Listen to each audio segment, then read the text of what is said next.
welcome to the Midday News Updates. PNG Customs is looking for two persons of interest involved in the attempted illegal smuggling of 22.2 kg of gold out of Jackson's International Airport recently. Assistant Commissioner Customs Enforcement Unit Ian Herring revealed this during the Special Parliamentary Committee on Public Sector Reform and Service Delivery in Port Moresby yesterday. The attempted illegal smuggling of 22.2 kg of gold out of Jackson's International Airport is a significant incident that highlights the challenges faced by customs and law enforcement agencies in combating smuggling and other illicit activities. The fact that PNG Customs is actively seeking two persons of interest indicates a robust investigative response to tackle this issue.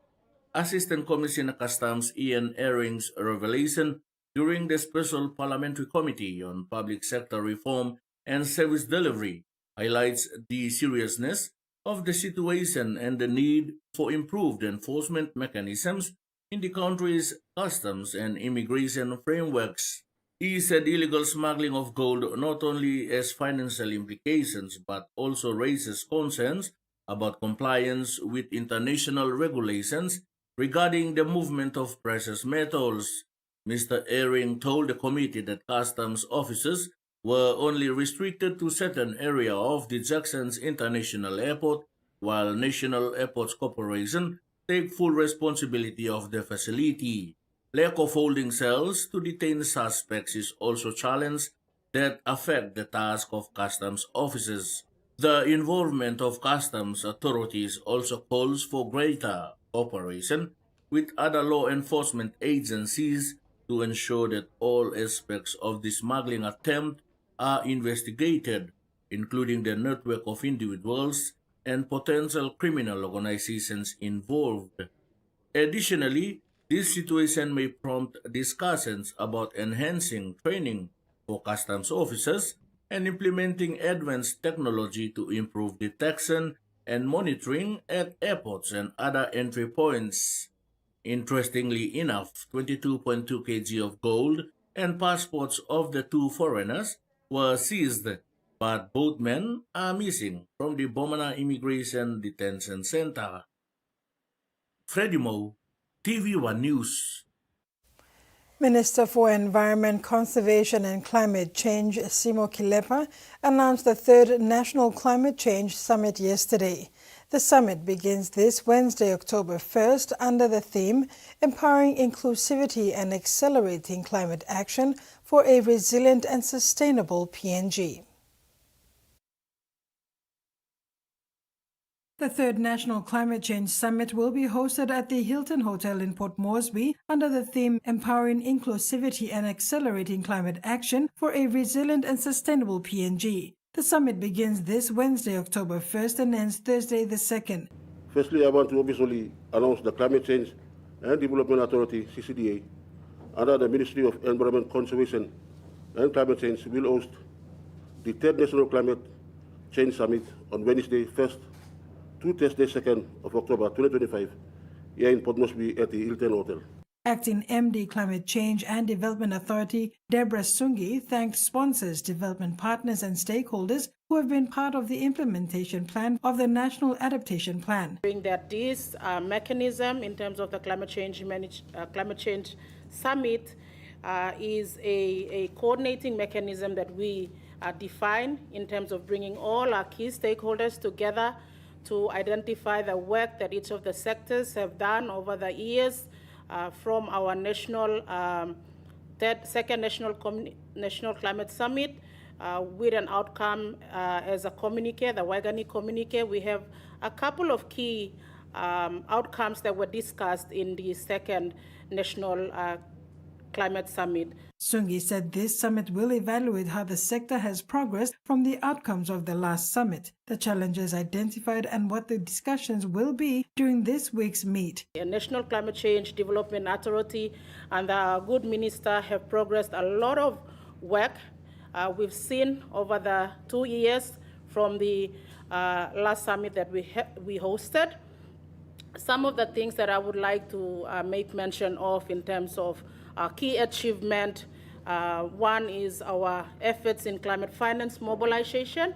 So we have actually, in Climate Change Development Authority, under the leadership of our minister, amended our Climate Change Management Act 2023, and with that it provides to us provisions that enable us to fully regulate as an authority, which has seen us in progressing our levies, and that's domestically, and also our taxes as well. Apart from that, climate finance mobilization, the Climate Change Development Authority has actually set up a climate finance unit, which works together with key stakeholders to effectively mobilize their climate finance.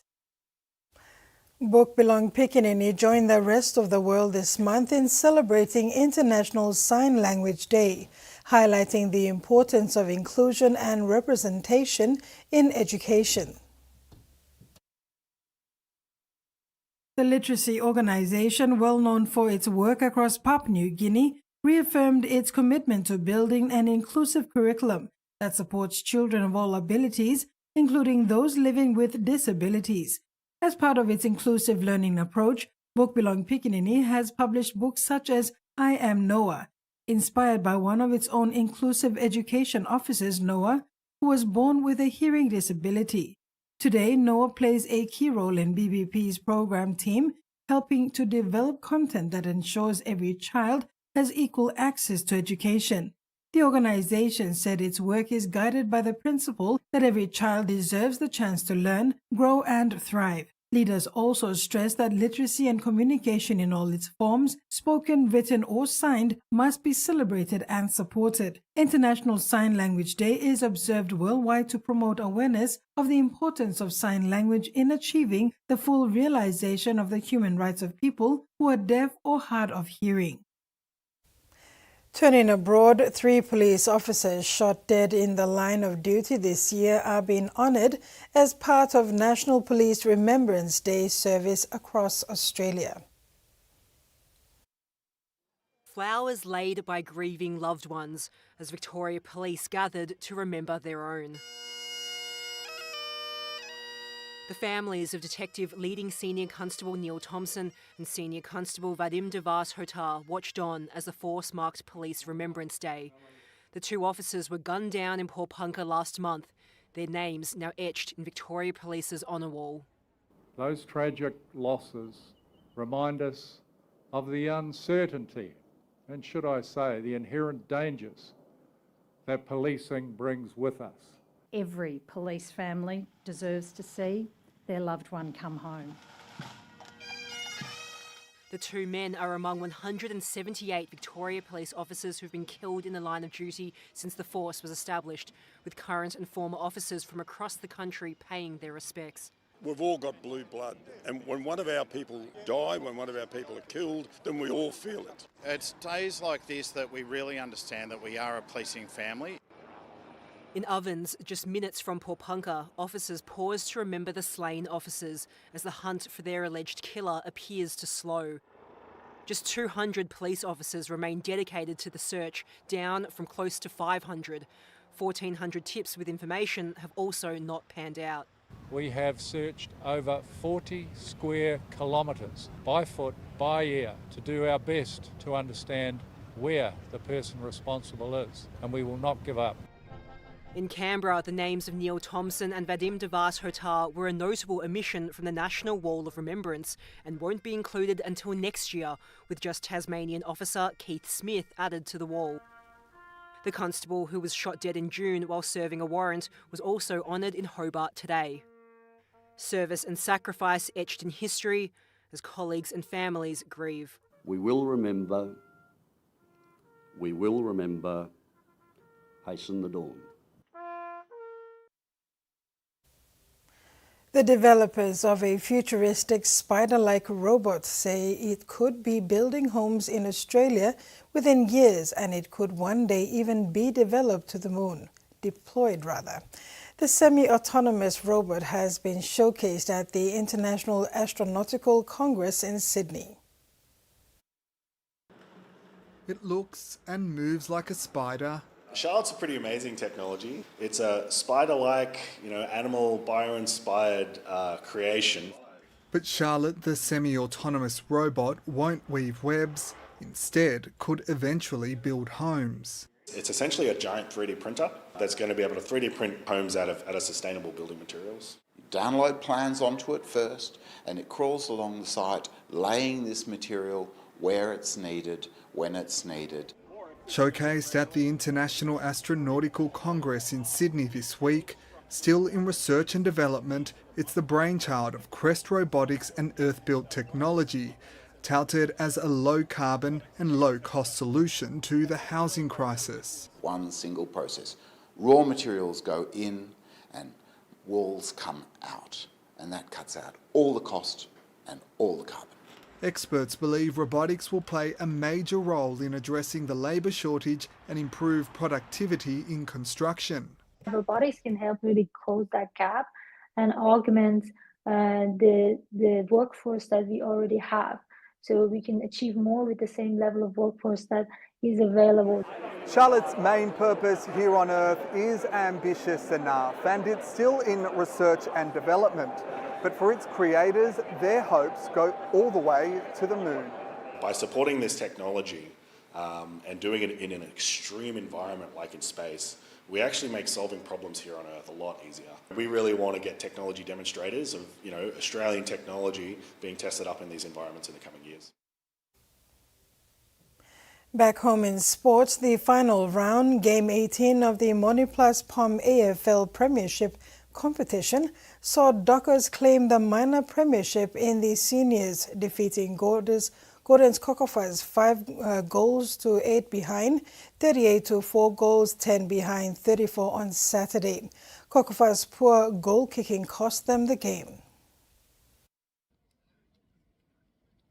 Dockers have had an impressive 2025 season, culminating in a thrilling victory by 4 points, securing them the minor premiership for the first time since 2013. The final scores were Dockers 28 edging out Kokofa 34 at the Coles Oval on Saturday. In Sunday's match, the West Eagles smashed the Alavana Swan 62 points to 22, and the Uni Tigers outplayed Geru Magpies 52-27. POM AFL President Douglas Lai expressed relief and satisfaction for the successful conclusion of the matches without any major issues. He thanked participating clubs for their cooperation throughout the year as they now look forward to the finals. The Monoplus 2025 AFL finals are set for Saturday, October 4, with the Final 5 format. The elimination match will be between Gereka Bombers and Uni Tigers. The winner advances to the preliminary final and the loser bows out.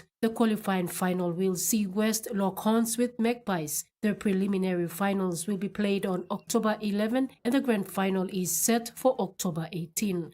Susan Oreape, TV1 Sports. And that ends our news update. Do join us at 6 tonight for the main bulletin.